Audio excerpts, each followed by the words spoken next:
नमस्कार। चलिए आज कुछ अलग सोचते हैं। एक ऐसी दुनिया की कल्पना करते हैं जहां साइंस की सबसे बड़ी खोजों में से एक हुई ही नहीं होती। जरा सोचिए, अगर सर आइजैक न्यूटन उन्होंने कभी ग्रेविटी यानी गुरुत्वाकर्षण की खोज ही न की होती तो क्या होता? क्या सब कुछ उलट-पुलट हो जाता? और इसका जवाब ना थोड़ा हैरान करने वाला है। जवाब ये है कि लगभग कुछ भी नहीं बदलता। हाँ, आपने सही सुना। दुनिया जैसी चल रही है बिल्कुल वैसी ही चलती रहती। अब सवाल उठता है, ऐसा क्यों? भाई इसलिए क्योंकि ग्रेविटी एक सच है, एक सच्चाई। ये कोई इंसानी आविष्कार नहीं है, ये तो प्रकृति का एक नियम है। तो सबसे पहले ये समझ लेते हैं ग्रेविटी है क्या। ये वो ताकत है जो हर चीज को एक दूसरे की तरफ खींचती है। ये न्यूटन के आने से पहले भी थी और उनके बिना भी रहती। उन्होंने इसे बनाया नहीं, बस हमें इसके बारे में समझाया।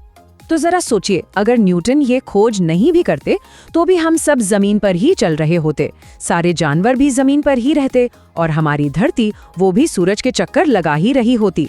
मतलब दुनिया खत्म नहीं होती। तो फिर फर्क क्या पड़ता? असली फर्क फिजिकल वर्ल्ड पर नहीं बल्कि हमारी समझ पर पड़ता। साइंस की जो स्पीड है ना, वो बहुत बहुत ही ज्यादा धीमी हो जाती। इसे एक लाइन में बहुत अच्छे से कहा गया है, न्यूटन ने कायनात के नियम बनाए नहीं, वो तो बस उन्हें पढ़ने वाले पहले इंसान थे। मतलब उन्होंने हमें वो किताब पढ़नी सिखाई जो प्रकृति ने लिखी थी। जरा सोचे, सदियों तक लोगों के पास इस बेसिक सवाल का कोई जवाब नहीं होता कि चीजें नीचे ही क्यों गिरती हैं।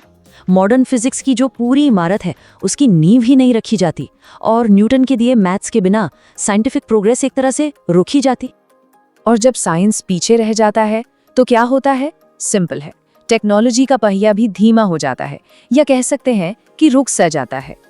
देखिए, इनोवेशन ना एक चेन की तरह होता है। पहली कड़ी थी ग्रेविटी को समझना, फिर उस समझ से हमने पक्के कैलकुलेशंस किए, उन कैलकुलेशंस से रॉकेट और सैटेलाइट्स का रास्ता बनाया और बस वहीं से जीपीएस, स्पेस ट्रैवल और आज की मॉडर्न इंजीनियरिंग जैसी चीजें निकल कर आईं। और ये मत सोचिए कि असर सिर्फ स्पेस पर पड़ता।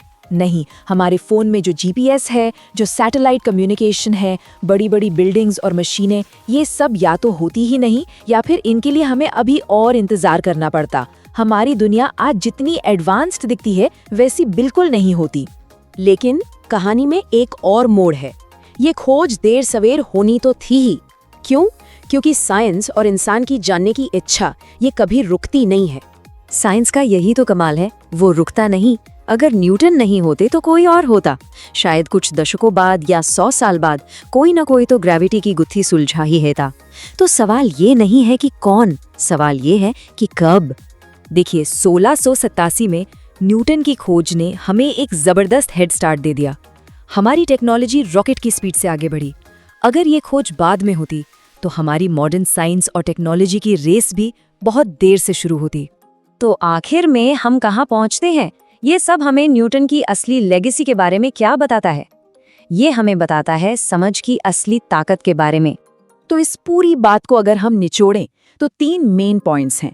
पहला, न्यूटन ने ग्रेविटी बनाई नहीं, सिर्फ समझाई। दूसरा, उनकी इसी समझ ने साइंस और टेक्नोलॉजी के दरवाजे खोल दिए।